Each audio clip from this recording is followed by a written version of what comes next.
რაც შეეხება ამ 214 დღეს, ეს არის რაღაცნაირად თანმიმდევრული ბრძოლა უსამართლობის წინააღმდეგ, ჩემთვის რაც ყველაზე მნიშვნელოვანია და ეს ბრძოლა არის იმისთვის, რომ შეიცვალოს დამოკიდებულება მოქალაქეების მიმართ რეჟიმმა, რომელმაც ამდენი უბედურება მოუტანა ჩვენს მოქალაქეებს და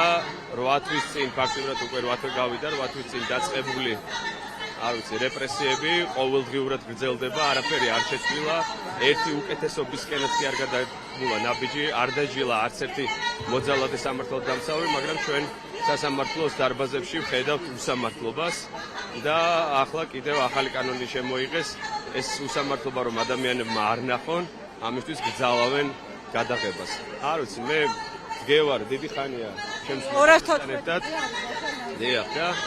ვიდგები იქამდე, სანამ არ იქნება გამარჯვება, სანამ არ გათავისუფლებიან ბიჭები.